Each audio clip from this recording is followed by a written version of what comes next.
কিতাব একমাত্র আম্বিয়া কেরাম ছাড়া 60% কোন ব্যক্তি মুখস্থ করার ক্ষমতা ছিল না না না না।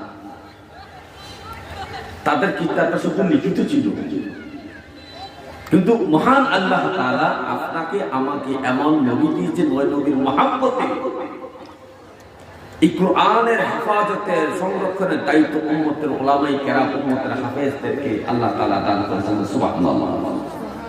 আল্লাহ নিজেই বলেন, ইন্না নাহনু নাযালনা যিকরা ওয়া ইন্না লাহু লাহাফিজুন। আমি স্বয়ং এই কোরআন অবতীর্ণ করেছি এবং আমি নিজে এই সংরক্ষণকারী।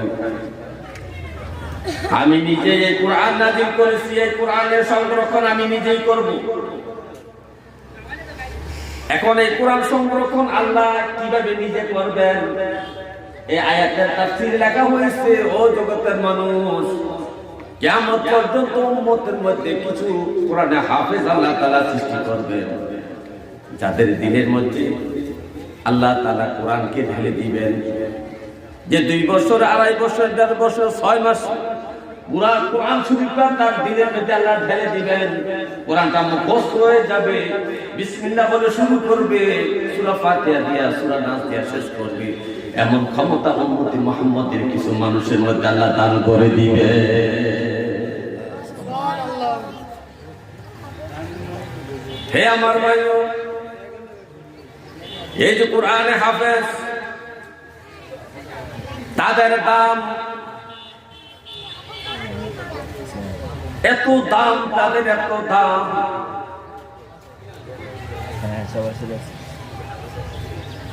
যে সাধারণ মানুষের মধ্যে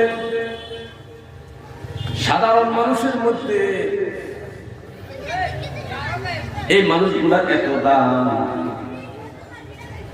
সাধারণ মানুষগুলো আল্লাহ বান্দা হতে দাবি করতে পারে, কিন্তু আল্লাহ বান্দা বলে স্বীকার এখনো করেন নাই। একমাত্র আম্বিয়া কেরামকে আল্লাহ বান্দা বলে স্বীকার করেছে।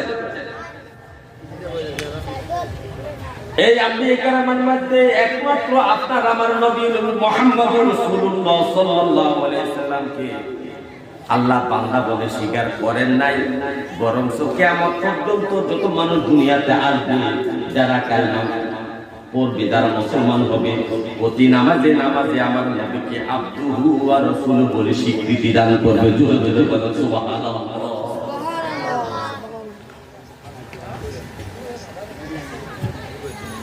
এই সাধারণ মানুষ একমাত্র